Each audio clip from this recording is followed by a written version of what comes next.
यूनानी medical college के निर्माण की रफ्तार को परखने के लिए बरेली पहुंचे पंचायती राज मंत्री। उत्तर प्रदेश के पंचायती राज मंत्री ओम प्रकाश राजभर आज बरेली पहुंचे। प्रकाश राजभर द्वारा बरेली में बनाए जा रहे यूनानी मेडिकल कॉलेज की प्रगति के बारे में जानकारी दी गई और कार्य की धीमी गति होने के पीछे की वजहों को संबंधित अधिकारियों से जानकारी भी प्राप्त की गई। पंचायती राज मंत्री ओम प्रकाश राजभर ने कहा कि उनके बरेली आने के पीछे यूनानी मेडिकल कॉलेज के निरीक्षण के लिए वे आए हैं। इसकी धीमी गति के लिए भी मैं जानकारी प्राप्त कर रहा हूं, जिसके बाद उचित कार्यवाही करते हुए इस कार्य को जल्द से जल्द कराया जाएगा।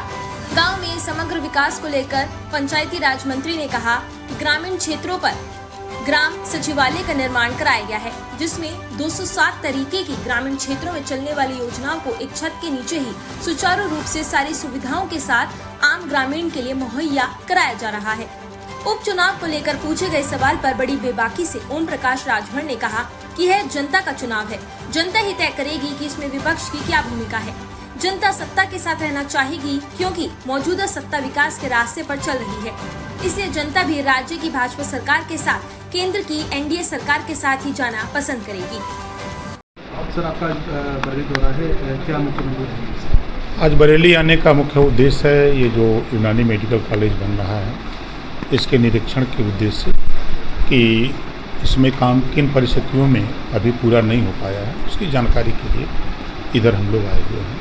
तो गाँव के समग्र विकास के लिए पंचायती राज में क्या नए काम किए जा रहे हैं? देखिए, पंचायती राज में सबसे बड़ी योजना तो पंचायत सचिवालय, हमारा पंचायत सहायक, 207 योजनाएं हैं, चाहे वो पेंशन का हो, वृद्धा पेंशन, दिव्यांग पेंशन, विकलांग पेंशन, जो भी पेंशन वहीं फार्म भरे जाएंगे, मृत्यु प्रमाण पत्र उनको वही मिलेगा, आयुष्मान कार्ड वहीं बनेगा, उनको आधार कार्ड वहीं बनेगा। जितनी भी योजनाएं वो जाकर के बाहर घूमते थे, परेशान होते थे, उनकी परेशानी दूर करने के लिए पंचायत सचिवालय में ही सब सुविधा मिलेगी। दूसरी चीज़, जो गांधी जी का सपना था, वो सपने को साकार करने के लिए राजनीतिक आज़ादी तो मिली, लेकिन स्वच्छता और विकास जो उनके दो सपने अधूरे हैं, उस काम को बड़े पैमाने पर देश में अगर कोई कर रहा है तो माननीय नरेंद्र मोदी जी।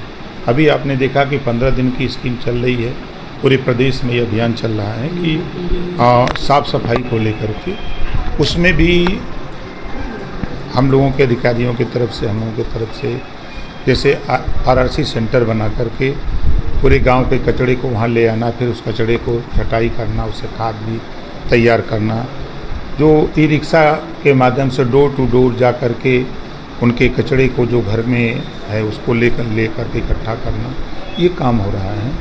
तीसरी चीज़, एक नई योजना हम लोग लेके आ रहे हैं, जीरो पॉवर्टी। एक योजना है जिसमें गांव में 10 से 25 ऐसे परिवार का चयन होगा जो आज़ादी के बाद से लेकर अब तक योजनाओं का लाभ नहीं पाए हैं। उनको एक साथ सभी योजनाओं का लाभ देकर उनको गरीबी रेखा से ऊपर उठाने का प्रयास होगा। सर, राजनीति की अगर बात करें तो समाजवादी पार्टी के मुखिया और लेटेस्ट अपडेट के लिए सब्सक्राइब करें वेलकम इंडिया न्यूज़ चैनल।